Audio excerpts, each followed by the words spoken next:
So, Ron, you were a former Border Patrol agent, Deputy Acting Director of U.S. Immigration and Customs, and, among other things, the Chief of Border Patrol in 2017. You know a lot about the U.S. border.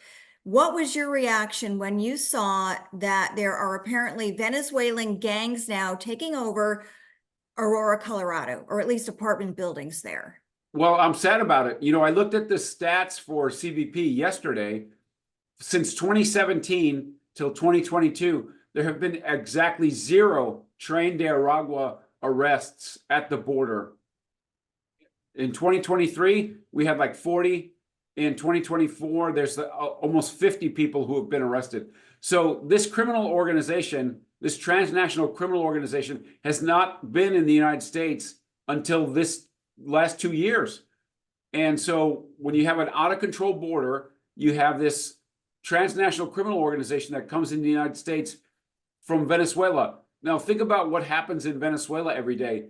There's no First Amendment in Venezuela. There's no Fourth Amendment in Venezuela. And this gang thrived in such a degree in Venezuela that they controlled the national prisons, right? The federal prisons in Venezuela were controlled by this gang, not the government, not the people. This Tren de Aragua group ran the prisons in Venezuela just 4 or 5 years ago. And so now they're here in the United States and they're taking over a couple of apartment complexes in Aurora, Colorado, near Denver. And they are competing with other transnational criminal organizations in the United States: Houston, Dallas, Miami, Los Angeles. They're competing with other criminal gangs to control illicit drug distribution in those cities. And so within the last 3 years, this group has thrived in the United States because of an out-of-control, chaotic border. You know, the governor of Colorado and even some local officials, maybe the mayor included, seem to be downplaying what's happening here, with the governor saying essentially it's a figment of people's imaginations. I'm paraphrasing. But why would they do that? And in your opinion, is this isolated, or is this just a small sampling of what's going on in our communities? We just don't know it yet. Yeah, no, this is woke policy, a chaotic border, and this sanctuary cities all coming together to prey on the men and women of Aurora, Colorado. These towns, these cities, the White House currently is ignoring this problem.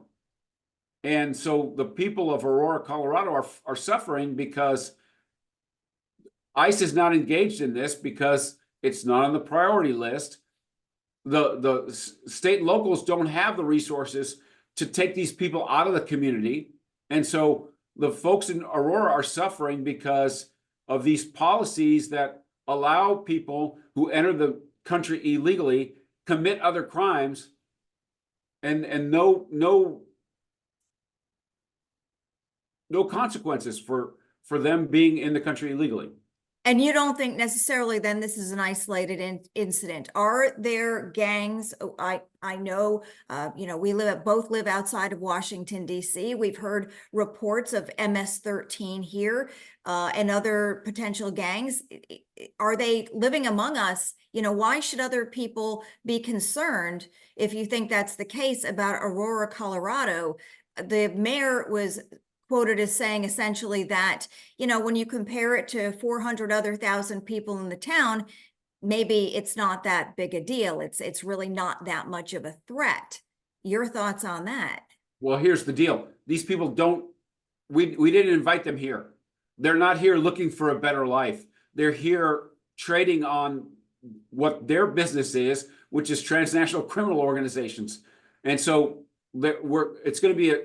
it's already affecting major cities and towns in the United States. Now Aurora, a small town outside of Denver, is suffering the consequences of a chaotic border and an administration that doesn't really care to protect American citizens.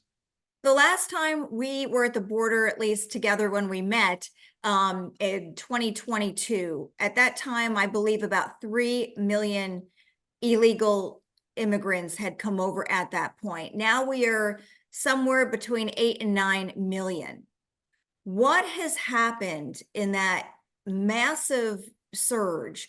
Who has come over here that we don't know about or we don't expect? And what increasing danger, in your opinion, is that posing the longer this goes on? Because there does not appear to be any end in sight, or perhaps even any serious desire to stop it.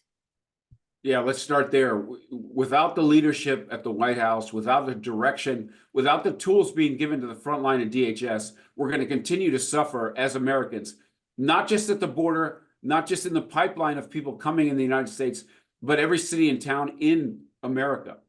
And so that's what needs to change, in my opinion. There's no will at the White House to control the border. There's no will at the White House to give the men and women of the front line the tools they need to control the border. So that's a big problem. And we're all going to suffer for it, because 10 million, 8 million, 7 million, doesn't really matter. If 1% of that population is meant to come here to do us harm, we're all at risk. And so that's the situation that we see. And we've seen it. Laken Riley, Jocelyn Nungarai, Rachel Marin, all over the country. We've seen people who have died and been abused at the hands of people who have come here from other countries in order to be criminals, right? They're wanted in their own countries. We have no idea who they are. DHS itself says that 85% of the people that have been encountered at the border have been released in the United States. We have no idea who they are. DHS itself says that about 2 million people entered the country and have not been apprehended by law enforcement. So we're all at risk, and it's going to continue until someone puts their foot down. And I'm afraid that in this administration, that's not going to happen until the election. It's hard, I think, for some Americans to really understand what is actually happening unless you've actually seen the border and actually seen the amount of people coming over, in groups. The face of the border has changed. It's not so much Central American migrants anymore. It's not so much families. It is, by all accounts, it's a lot of, what people say are military-aged men. And so you have that. So you have a bigger drug problem now in America, the fentanyl and other. I always say that if you look at it, it's almost like a bathtub that keeps overflowing over and over and over every day, because it is happening 24 hours, 7 days a week. At this rate, with no, nothing really apparently in sight to stop this or even curtail it, what is your opinion, is this country going to look like if we've got 8 million now and it keeps going? What do you think people should know about what things are going to start looking like in their own communities? I think a lot of communities are obviously seeing the effects now, New York City, Texas, the bigger urban areas, but there are issues in the local smaller communities as well, in rural America, in the suburbs here in DC, pretty much everywhere. There's almost 10 million people who have come to the United States without being invited. No visas, no vetting. They're here. They were encountered by Border Patrol at the border and released into the United States. And so every city and town is at risk. People need to realize that if 1% of that 10 million, that population, is here to do us harm, then those are your neighbors. Every city and town in the United States is at risk. And so people need to be prepared. They need to protect themselves, because we have no idea. Look what's happening in Aurora. Nobody's coming to save that apartment complex. The police and the mayor are downplaying it. The federal government, as far as the media reports are concerned, is not involved in this situation yet. And so those folks on the ground there are going to have to protect themselves. And I would give that advice to everybody that's watching today. Yeah, it's definitely a tough situation, especially for those Border Patrol agents. I know you've got your fingers on the pulse of what's happening. I know you've talked to folks out in Aurora.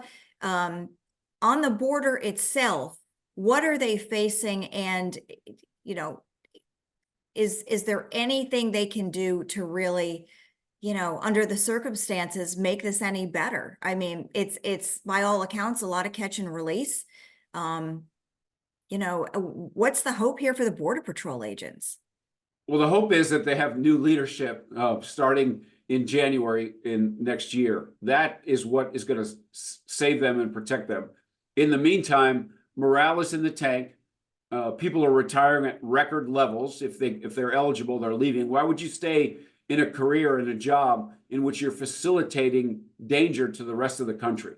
And so, yeah, I would ask your viewers and your listeners to pray for the men and women that are out there, because they're up against it. They are faced with a situation in which they know tools exist for them to do their job better, to hold people in custody, to end the catch and release, so-called, at the southwest border, but they don't have those tools. They've not been given to them by this administration, and so my hope is that they wait it out, and the hardworking, patriotic men and women on the front line are going to get some relief starting in January. What do you think the end game is here, not to curtail this mass migration into the United States? What's the point of all this? They're changing the electorate, right? We have more illegal immigrants going into California than the people that are moving out of California, right? So people are voting with their feet. Their U-Hauls going out of California is at record levels. And so they should be losing seats in the Congress as we speak, but they're not, because when the census comes out, they're going to count the people who are there, not the legal people that are there, not the U.S. citizens that are there, but everybody that's there. And so the Democratic Party, unfortunately, has sold out the American people, and they care more about this illegal immigrant population than they do the rest of us. And I think that's their plan. I think that for generations, they're trying to take power. They're adding seats to a place like California, which should be diminishing seats, and adding to Texas and places like Florida.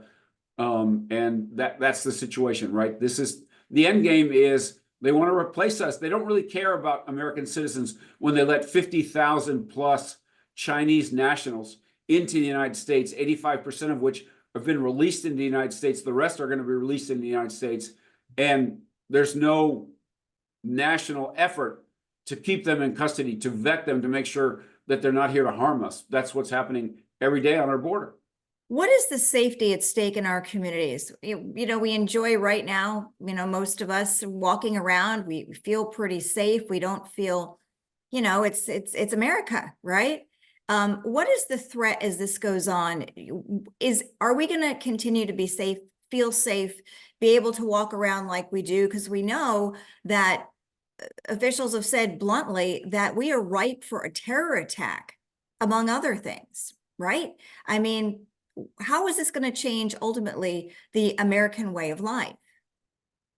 Well, there's 10 million people who are here that we didn't invite, that we didn't ask. They're not been vetted. They don't have a visa. They're not here as visitors. They're not here to, do whatever they want to do in the United States. So we have a population of 10 million people. If 1% of that population is here to do Americans harm, we're all at risk. And so that is the threat that exists, not just in the big cities, not just at the border, but everywhere in the United States. And so it's just a matter of time that we understand who these people are, what they do. And we've already seen it. You saw the people who attacked the police in Times Square in New York City. We've seen the victims, these young women who have been killed at the hands of Venezuelan gang members. We've seen Aurora, Colorado, where, a gang that we didn't know the name of until about 2 years ago, Tren de Aragua, who is now taking over apartment complexes in a city just outside of Denver. And so these are the kind of things that we're all at risk for, and continuing, because the border is still out of control. There's still thousands of people coming every single night. The government itself has reported that over 100,000 people last month who were not invited, who are illegal otherwise under the law, have been let into the United States. And so, yeah, we're all at risk. People need to be in a situation where they can protect themselves, because it's every city and town in the United States that's going to be affected by this. Sitting here today, what is the biggest threat to Americans right now? Is it the drug crisis with the fentanyl pouring over the borders and other drugs? Is it the threat of a terror attack? Is it the burden on the taxpayers to fund all of this? What, in your opinion, is the biggest threat right now? Well, the threat is that there's 10 million or so people in the United States that have not been invited here. We have no idea who they are. And then another 2 million, by government records, within that 10 million or 2 million people, we have no idea. They've not been encountered by law enforcement. So no fingerprints, no records checks. And so why are they here? Why did they evade law enforcement at the border if they have an 85% chance to be released into the United States? That's the big problem that we face. When people see, or in other countries, drug cartels, gangs, whoever, they see what's happening in Aurora, and they seem to be getting away with it thus far, right? Is that encouraging more of this activity? Is it emboldening the cartels and gangs and whoever may want to do Americans harm or take over their property or what have you? Is this inviting more people? Well, that's a very good point. It's all about the incentives. If you come from the third world, doesn't matter what country, you sell all your things, you put yourself in the hands of smugglers, you get in the pipeline, you make it to the southwest border, you get encountered by law enforcement from the United States, and then 85% chance of being released into the country. That's a strong incentive. That's a huge pull from the third world into America. And so if we don't end that incentive structure, we're going to continue to get more of that. And those people, 50,000 plus Chinese, people from all over the world, 125 plus countries, we have no idea who they are, but they're out and among us. That's the threat that Americans face right now. And it won't change until those incentives are ended. If President Trump gets elected and puts some of his immigration policies, all of them, more of them, into place, is there any hope for getting this situation back under control? There are steps and measures that he can take that we were part of in the last administration to control the border. If you end the incentives of release into the United States, if you end that process, then you get a smaller population of people coming to the border every 24 hours, right? When President Trump, in the surge during President Trump, it was like 3,000 people a day coming to the southwest border. By the time he implemented the Remain in Mexico program, the asylum accords with the Northern Triangle countries, that went down to hundreds of people trying every 24 hours, but 50,000 beds for detention for those that were arrested at the southwest border. If you end those incentives, that problem becomes much smaller. And then his policy now, if you're listening to the campaign, is to deport the people who have come, the 10 million people that are here uninvited. And so you end the incentive of them being in the United States, being on the economy, being in the country, and having the better life, if you will. Deporting those people, correcting what's happened over the last 3+ years, is an important way to protect Americans, and then send a message around the world that we're not going to tolerate tens of thousands of people coming to the border every month and just being released into the United States. If you end that incentive, we're all going to be safer for it. I mean, obviously, Kamala Harris was border czar. That seems to be a little bit controversial now. They don't seem to want to talk about that anymore. But if she does get elected, based on past performance, what are you expecting to happen if she wins? more wokeism, more disaster, more chaos at our southwest border. Tens of thousands of people coming into the country uninvited, unvetted, and then released into the United States. We have to end this policy, this feckless policy of the current administration to protect Americans. And until we do that, we're all at great risk. What message do you have to the American people before Election Day? Think about the record that each of these political candidates have. We have 4 years of Donald Trump, who was an enthusiastic supporter of the front line at DHS and gave us the policy and the tools to control the southwest border, to stop catch and release. And then you have what's been happening for the last 3.5 years under the Biden-Harris administration, in which they've devolved and supported their woke policy, and where tens of thousands of people have come to our southwest border and released in the United States. Almost 10 million people here who have not been invited, who have not been vetted, or are in cities and towns near us. And so you have those two records to think about when you go into the voting booth. Ron, thank you. Appreciate it.